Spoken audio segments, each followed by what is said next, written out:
کھلا ہی دربار محمد عربی دا سرگی اٹھیا کرو حضور نو اپنی دکھ سنایا کرو جھوٹ نہیں بولنا دھوکھا نہیں دینا فراڈ نہیں کرنا نہ پوری پوے درود شریف پڑھ کے نہ نبی علیہ السلام ورزی پا دے جاگ فقیرہ جاگ ویلا سرگی دا کھلا ہی دربار محمد عربی دا. اور یہ ہمارے ایک بہت بڑے بزرگ انتقال کر گئے سید منظور احمد شاہ صاحب. آپ نے کتاب لکھی تھی مدینہ الرسول. اس میں ذرا لکھتے ہیں کہ میں حج کرنے گیا تو پاکستان سے نا ایک سیاسی بندہ حج کے لیے آیا, ایک ہی کمرے میں ٹھہرے تو کہتے ہیں دروازہ کھلا تھا تو بلی اندر آ گئی ایک. ہم نے بڑی محبت کی کہ یہ شہر رسول اللہ علیہ السلام کی بلی ہے. کہتے اس وقت روٹی تھی ہم نے پیش کی, اس نے بھی قبول کر لی. کہتے اگلے روز پھر آئی, تیسرے روز پھر آئی. کہتے ہم بھی ایک قدم آگے بڑھے اور ہم نے کیا کیا جو بازار میں اسپیشل پروڈکٹ بنی ہے نا بلیوں کے لیے, کہتے ہم وہ خرید لائے. جب بھی اس نے آنا ہم نے پیش کرنی. کہتے وہ جو پاکستان سے سیاسی شخصیت حج کرنے آئی تھی نا وہ بلی سے جی لگا بیٹھی اور جاتے ہی اس نے فیصلہ کیا کہ اس بلی کو پاکستان لے کے جانا ہے.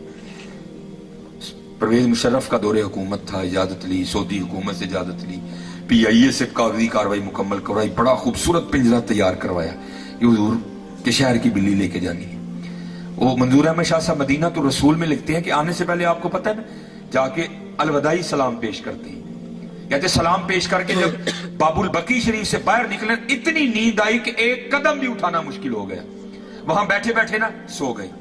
جب یہ آنکھیں بند ہوئی تو اندر کی کھل گئی. کیا دیکھتے ہیں کہ ہاتھ باندھے حضور نبی علیہ السلام کی بارگاہ میں کھڑے ہیں اور حضور نبی علیہ السلام کیا فرما رہے ہیں اس کا مفہوم آپ فرما رہے ہیں اوے حاجی جس طرح تو خیر سے آیا تھا نا اللہ تجھے لے بھی جائے. ہاں ایک کام کرنا میری بلی نہ لے کے جانا. کیا کرنا؟ میری بلی نہ لے کے جانا. اب کہتے ہیں وہ خواب ہی میں عرض کرتے ہیں یا رسول اللہ علیہ السلام مجھے اجازت مرحمت فرمائے کہ میں بلی لے جاؤں. تو حضور نبی علیہ السلام خواب میں آگے جواباً ارشاد فرماتے ہیں او حاجی تجھے کس طرح اجازت دوں؟ 3 راتیں گزر گئیں, بلی ساری رات باہر بیٹھی روتی رہتی ہے, ہر ساتھ عرض کرتی رہتی ہے اے اللہ کے رسول بچا لے مدینہ چھوٹ رہا ہے. آئے آئے. جاگ فقیرہ جاگ ویلا سرگی دا کھلا ہی دربار محمد عربی دا. ہاں یار سرگی اٹھے کرو, سرگی اٹھو اور نبی علیہ السلام اپنا دکھ سناؤ. ہاں پھر ویکھو حضرت جی رنگ لگ دینے کے لیے یہ ساری کمی ہماری ہے. ادھر کوئی کمی 10 منٹ کرنے لگا انشاءاللہ, پھر کبھی اللہ نے موقع دیا تو بات چیت. ساری کمی ہماری, ادھر سے کوئی ادھر بالکل ساری کمی ہماری. یہ بزرگ کہتے ہیں جب غازی علم الدین شہید رحمت اللہ تعالی علیہ گرفتار ہو گئے تو یہ بزرگوں سے سنا ہے کہ اگر کوئی بے گناہ قید ہے تو وہ سورہ یوسف کی تلاوت کرے. اللہ سورہ یوسف کی تلاوت کی برکت سے غیب سے رہائی کا اہتمام کر دیں. اگر خود تلاوت نہیں کر سکتا تو کسی سے کروا کے سنے. اگر یہ بھی نہیں کر سکتا پھر کسی کی ڈیوٹی لگائے کہ تو میری طرف سے کر. لکھا ہے کہ بزرگ اکٹھے ہوئے, پیر میر علی شاہ, پیر سید جماعت علی شاہ, پیر صاحب مانکی شریف رحمت اللہ تعالی علیہ مجمعین, یہ بزرگ اکٹھے ہوئے اور یہی گفتگو کا موضوع تھا کہ بھائی غازی علم الدین شہید بے گناہ قید ہے تو اب پتہ نہیں وہ تو ناظرہ بھی پڑھنا جانتا ہے کہ نہیں جانتا, تو چلو اس طرح کرتے ہیں ڈیوٹی ہم لے لیتے ہیں اور روز جا کرنا غازی علم الدین شہید کو ہم سورہ یوسف سناتے ہیں. ہو سکتا ہے اس کی تلاوت کی برکت سے اللہ رہائی کا اہتمام کر دیں. اب یہ تینوں بزرگ گئے.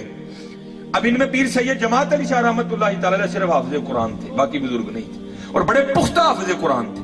آپ نے جا کر سارا مدعا غازی علم الدین شہید کے سامنے بیان کیا. غازی علم الدین شہید نے عرض کی حضور زے نصیب آپ پڑھو سورہ یوسف. اب حضرت نے سورہ یوسف پڑھنی شروع کر دی.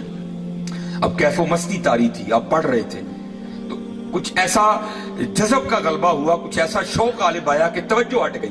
اور کیا ہوا, آپ نے زبر کو زیر پڑھ دیا پیر سید جماعت علی شاہ رحمت اللہ تعالی. تو غازی علم الدین شہید رحمت اللہ تعالی نے ہاتھ جوڑ کے عرض کی حضور سید پاک ہو بڑے لوگ کو لیکن ذرا توجہ کرو آپ زبر نو زیر پڑھ گئے. غازی علم الدین شہید رحمت اللہ تعالی نے غلطی نکال دی.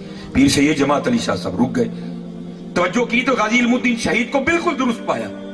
حیران ہو کر کہنے لگے علم الدین ہم تو یہ سوچ کے آئے تھے پتہ نہیں تو نازلہ بھی پڑھا کہ نہیں پڑھا، اور تو نے حافظ قرآن کی غلطی نکال دی، اور یہ کیا ہے؟ تو غازی علم الدین شہید نے جواب کیا دیا؟ آپ نے عرض کی حضور آپ نے پھٹیوں پر بیٹھ کر استادوں سے پڑھا ہے، میں نے حضور سے پڑھا ہے۔